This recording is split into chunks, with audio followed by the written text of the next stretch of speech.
Boa tarde, começa as nossas aulas de geografia dessa segunda-feira, né? Nós vamos começar lá na página 48, pelo texto do Pensando Sobre, tá? Falando sobre comentaristas de notícias na internet, é condenado pela discriminação racial entre os nordestinos, tá? Nós, na aula passada, falamos sobre a região Nordeste, tá? E nós conseguimos ver algumas características, né, dessa região tão linda, tão maravilhosa do nosso país. E hoje nós vamos fazer esse Pensando Sobre. Você vai ler esse texto aqui da página 48 e a página 49 e no seu caderno você vai responder essas duas questões aí, tá? Não deixe de fazer, tá, pessoal? E também tem outras fontes aí, se você quiser, né, ouvir a canção Nordeste Independente, você pode procurá-la no YouTube e pode ver que é da cantora Elba Ramalho, que é uma cantora nordestina também, tá bom? Ela foi gravada em 2005, uma canção muito bonita falando sobre o Nordeste, tá? Essas características, os valores culturais que tem naquela região, tá certo? Na página 50 tem um aprender divertido aqui, mas vocês não vão precisar fazer ele, tá? Porque ele é um aprender divertido que tem que fazer de forma presencial. Como nós estamos trabalhando de forma remota, você não precisa de fazer, tá? E a atividade da página atividade antes de seguir da página 51, tá bom? Falando sobre essas características aí da região Nordeste. E no QR Code aqui no final da página, você também pode ver que o turismo é uma das atividades mais importantes da econômica, né, da região Nordeste. Você vê que muitos de nós aqui do Sudeste, de Minas Gerais, organizam para ir conhecer o Nordeste, viajar para aquelas maravilhosas praias, tá bom? Você pode verificar aí. E nós vamos também entrar hoje na região Sudeste, né? Nesses comentários aqui dos textos direcionados do nosso material didático, tá bom? Que é uma região que tem o nosso estado, que é Minas Gerais, tá bom? Nos mapas ao lado aqui você pode observar aí, né? Minas Gerais com sua grande extensão territorial, tá? Ela é composta pelos estados de São Paulo, Rio de Janeiro, Minas Gerais e Espírito Santo. São 4 estados apenas da região Sudeste, tá? Ela está localizada e predominantemente em áreas mais elevadas, né? Do relevo aqui, em áreas mais elevadas, tá? Essa região é formada por planaltos e serras, onde se encontram as serras da Mantiqueira, do Espinhaço e do Mar. A região Sudeste ocupa aproximadamente 11% do território nacional. Não é uma região enorme, né? Não tem uma extensão imensa, tá? E o único estado aqui da região Sudeste que não tem praias e não é contemplado pelo oceano aí é Minas Gerais, né? Não tem mar aqui, tá bom? Uma característica também. E aí você vai fazer esse exercício aqui, tá? Da página 52 e 53, 2 questões apenas, um exercício muito tranquilo de fazer. E também tem um gráfico aqui mostrando a distribuição da população urbana e rural no Brasil, tá? Vem falando um pouco da característica da população da região Sudeste. Então não deixe de ler, tá bom? Segundo o IBGE, ela tem uma marca aí de 88 milhões de habitantes, tá? Só na região Sudeste. Aí é para ler essa página também. E pessoal, lê também a 54 e a 55, sabe por quê? Porque lá vai estar falando de todas as características da região Sudeste. Vai estar te mostrando, tá? Como que foi a evolução, né, dessa região, que é a região que tem a principal economia do país. Então, economicamente falando, é uma região que vai sobressair entre as outras, tá bom? Vem mostrando aqui a cidade o estado de São Paulo, né, que a capital é São Paulo mesmo, tá? Tem o mesmo nome do estado e é a cidade com o maior número de habitantes do Brasil, São Paulo. Então, assim, ela vem, né, com essa característica marcante aí, tá bom? E também a gente vê descendentes de imigrantes japoneses que trabalham, né, em Jardim de Flores, em Belo Horizonte, né, muito recebido aqui. O café é um dos principais cultivos do agronegócio no estado de Minas Gerais. Então, o nosso estado ele tem esse principal agronegócio, tá? E a plataforma de extração de petróleo na Bacia de Campos, no estado do Rio de Janeiro, também é uma característica da região sudeste, tá bom? Não deixe de ler essas duas páginas, tá, pessoal? Porque é muito importante. E a região sudeste, a norte e a nordeste é conteúdo da nossa avaliação parcial, que começa na próxima semana, tá bom? Então não deixe de estudar, fazer os exercícios, com isso você vai conseguir estudar também para a nossa avaliação parcial, tá bom? Que acontece na próxima semana. Um abraço, até a nossa próxima aula.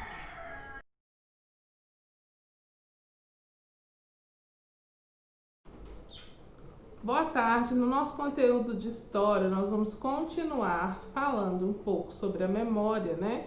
O que ela vai produzir no nosso organismo, como que ela é importante para a nossa convivência, como que ela é importante para trazer o conhecimento de coisas que aconteceram no passado, que hoje podemos estudar através da memória fotográfica, jornalística, memória da escrita, coisas que aconteceu no passado que a gente consegue fazer essa pesquisa e essa análise e aprender com isso.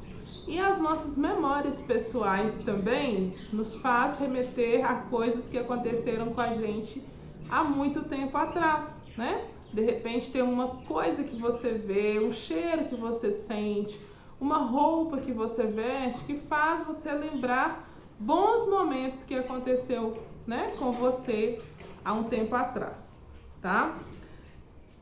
Vamos começar da página 51, nós temos aí algumas atividades pela frente, alguns textos para ler, conhecer também a oralidade, a memória, como que é a relação desses dois sentimentos, também entender um pouco da oralidade africana e da oralidade indígena, que vai interferir diretamente na nossa cultura, tá bom?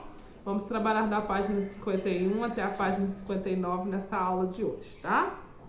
Você chega em casa e pega o seu brinquedo favorito. Acorda pela manhã, vai tomar o seu café com a sua caneca favorita. Eu tenho uma caneca favorita, então eu sempre tomo café da manhã com ela.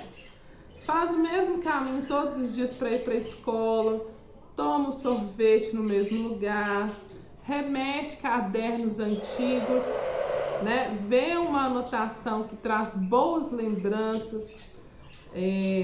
Tudo que foi citado, o brinquedo, a caneca, o caminho, a sorveteria, o caderno, significam algo para você. Fazem e farão parte de suas lembranças de infância no futuro. Então, quando você tiver adulto, você vai olhar para aquilo e vai falar, gente, olha que interessante, né? Eu tenho um caderninho aqui, que hoje a Elô tem brincado com ele, que é um caderno que eu tinha quando eu estava na quinta série, né, que falava antigamente. E eu estava lendo alguns recados que os meus colegas escreveram e trouxe a memória, né, daquele ano muito bom que eu vivi no quinto ano, tá bom? Aí vocês vão conseguir também, pessoal, identificar que a memória social, né, também possui seus lugares dentro da memória. Por exemplo, o Centro Histórico de Olinda foi um cenário de um evento importante conhecido como Guerra dos Mascates. Por causa desse evento e pela importância do seu centro histórico, que ainda preserva traços do período colonial. E a cidade é considerada um patrimônio da humanidade e é um lugar de memória para recordarmos os acontecimentos do passado. Foi o que eu falei no início da aula. A memória ela vai servir, as coisas vão servir para te remeter coisas, né, da sua vida, mas também vai ser usada aí como a memória de algum lugar, tá? Por isso que os museus são tão importantes, né, para cidades, alguns casarões, né? Você visitar uma cidade histórica, por exemplo, te faz remeter essas coisas, tá bom? Aí em Santa Luzia mesmo, quando você vai ao centro histórico, que o nome já fala, você vê aqueles casarões, né, do século passado e você consegue visualizar como que eram as construções daquela época através da memória preservada, né, das fachadas das casas, de como que foi construída. Isso tudo é muito rico e importante. Pessoal, nós vamos fazer essa atividade do antes de seguir aí, que também 2 questões apenas, tá? E ler o texto do Aprendendo Mais, tá? Inclusive, nessa atividade do Aprendendo Mais da página 53, que ela termina na 54, tá pedindo o seguinte: você vai ler, né, a reportagem aí, que é uma reportagem falando sobre a barragem, né? O desabamento da barragem gerou um sofrimento muito grande para as famílias que habitavam na região de Bento Rodrigues, uma vez que os lugares de memória físicos foram completamente destruídos, porque aquelas pessoas, as casas foram completamente destruídas. E onde que muita gente guarda as memórias? Na casa. Fotos, roupas, objetos, tudo completamente destruído. Como podemos descrever a história do distrito de Bento Rodrigues? Converse com seus colegas e elabore um comentário sobre o assunto. Então você vai fazer um comentário sobre esse assunto, tá? Pode ser de no mínimo aí 2 parágrafos e vai relatar. Você pode fazer no caderno sim e me mostrar a foto na live da sexta-feira. Você pode me enviar por e-mail seu comentário, coloca atividade, história, página tal e me envia. Também gostaria, né, que vocês fizessem dessa forma, tá? Não deixe de fazer, porque para fazer essa atividade tem que ler o Aprendendo Mais, tá? Não adianta não ler a atividade do Aprendendo Mais e querer fazer essa atividade que não vai dar certo, tá? Pessoal, vou destacar só um ponto importante aqui sobre a oralidade, memória e oralidade africana, e vocês vão dar continuidade de ler o texto todo, tá? Você já deve ter ouvido uma história narrada no qual o contador não consulta um livro ou um papel para apresentar os fatos. Já aconteceu com você? Comigo já aconteceu.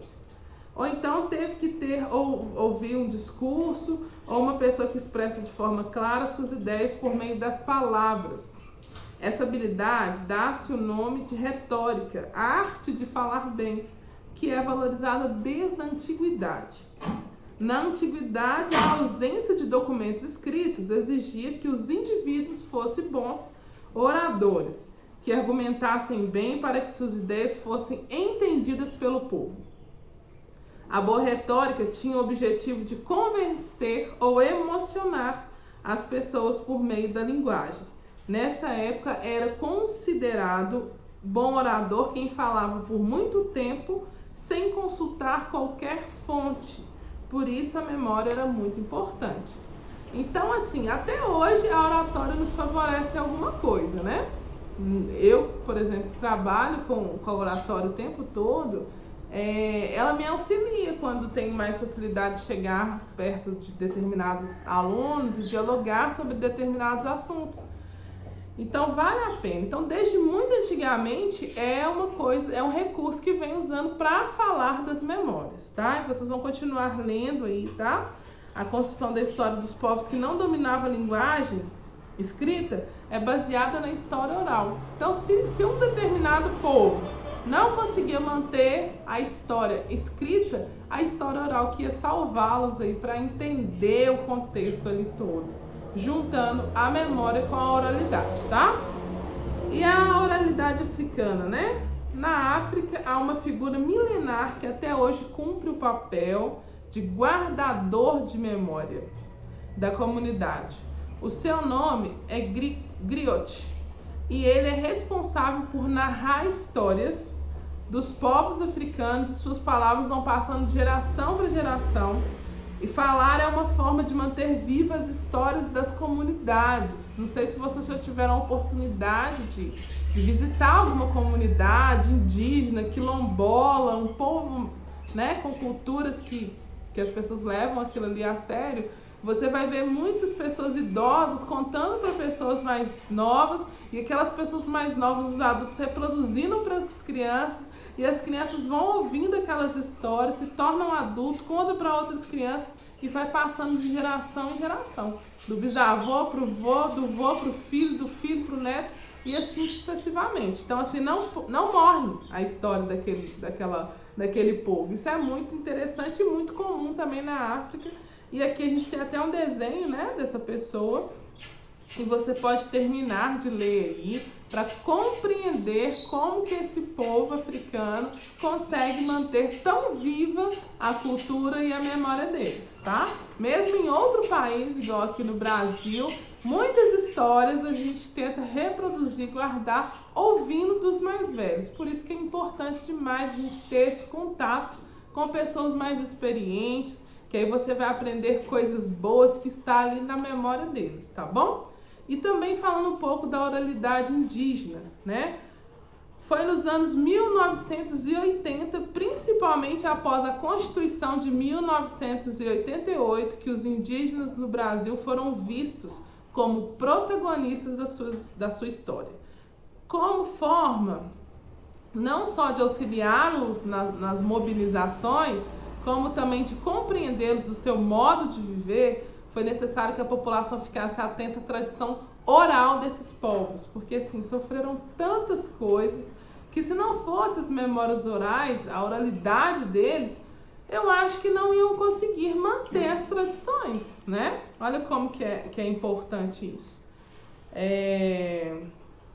A transmissão do modo de cozinhar, transmissão do modo de cozinhar, por exemplo, de fazer o uso medicinal das plantas, de pintar o corpo, de se conectar com a natureza, de narrar os seus mitos e rituais é considerado patrimônio imperial indígena pelo Instituto de Patrimônio Histórico e Artístico Nacional.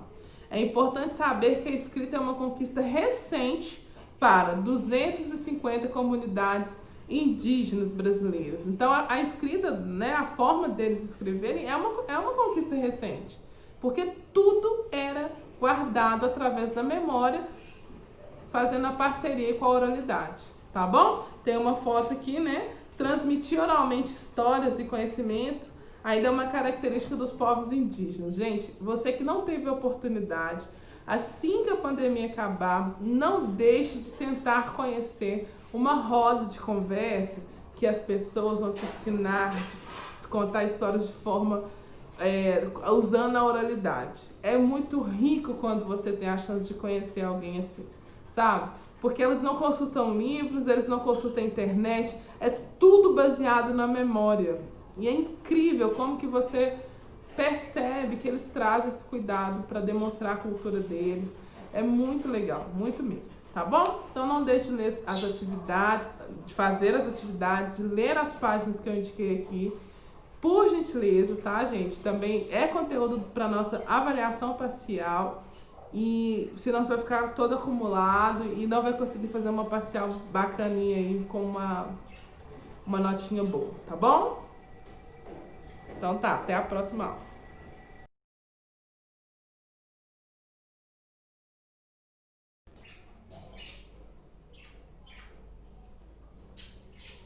O nosso conteúdo de matemática dessa segunda-feira, né, dia 9/11, nós vamos falar sobre dividindo um pouco mais sobre a divisão dos números decimais, tá? A divisão entre um número decimal e um número natural é outra operação que se assemelha à divisão que você já conhece. E aí nós vamos acompanhar aqui, tá, pessoal, essa explicação aqui do nosso material didático para a gente entender como é que faz a resolução de uma operação decimal, né? 13,62 dividido por 3, tá bom? Então vamos lá. Primeiro a gente vai, né, dividir a parte inteira por 3. E nesse caso, como uma dezena não pode ser dividida, eu vou escrever o zero aqui, ó, no quociente, tá? Sempre que a parte não pode ser dividida, você já vai colocar o zero, tá bom? Então, divido 13 unidades por 3. Veja como o que sobrará, né? Que vai sobrar aqui uma unidade, olha lá. Trocamos, então, uma unidade por 10 centésimos. Note que dividindo 16 por 3, 16 décimos por 3, encontramos 5 décimos. Escrevo no quociente na ordem dos décimos, tá? O primeiro décimo aqui que sobrou, nós vamos trocar por centésimos para continuar dividindo. Olha só aqui, a parte escrita para você entender no quadrinho aqui, tá? Aí, continuando aqui a divisão. Por fim, nós vamos dividir 12 centésimos por 3 e vamos encontrar 4 centésimos. Aí eu escrevo então, assim, ó, no quociente nessa ordem. Não podemos nos esquecer de colocar a vírgula, é muito importante, tá? Separando a parte inteira da parte decimal, tá? E para verificar o resultado, nós podemos fazer também a operação inversa de multiplicação, pegando aí 3 vezes 4,54, tá? Toda vez que você fizer essa operação, que você fizer uma divisão, você vai lá e tira a prova aí, verificando com a operação de multiplicação, tá bom? Olha lá. Note que foram efetuadas trocas a partir do sistema de numeração decimal. Uma unidade igual a 10 décimos e 1 décimo igual a 10 centésimos. Para verificar o resultado dessa divisão, a professora utilizou a operação inversa, como eu falei para vocês. Ou seja, efetuou a multiplicação 3 vezes 4,54, que além disso ela utilizou a vírgula de forma para separar a parte inteira da parte decimal. Tá bom, pessoal? Não se esqueça. E aí nós vamos ter as atividades do antes de seguir aqui, para você fazer na página 118, também pedindo para você efetuar e verificar os resultados por meio da multiplicação. Então, faz a divisão e depois você vai verificar o resultado, tá bom? Nós temos aqui um problema na questão 15 que você vai fazer no seu caderno, tá bom?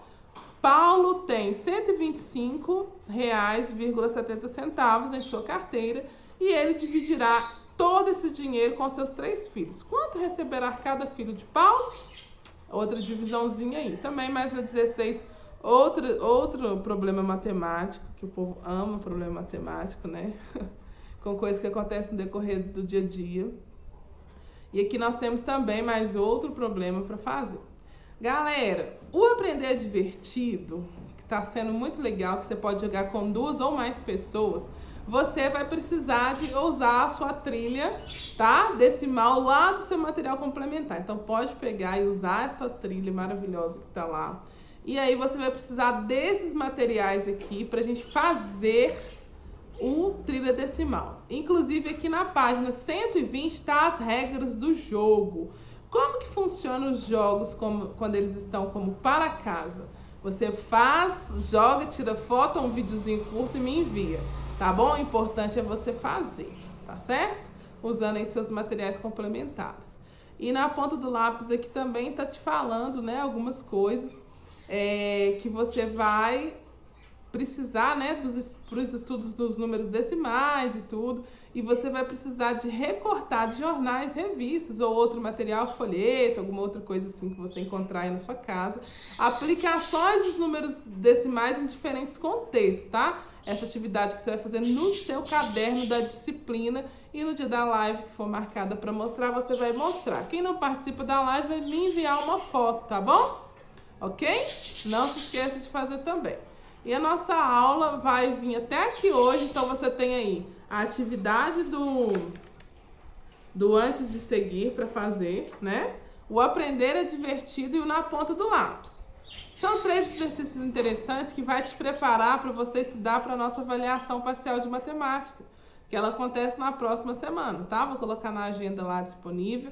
E não deixe de fazer suas atividades e voltar nos vídeos ou no próprio material didático mesmo, quando a dúvida surgir. Amanhã nós temos live, vai ter matemática e você pode também sanar as suas dúvidas na live de amanhã, tá bom? Um abraço a todos e até amanhã na nossa live.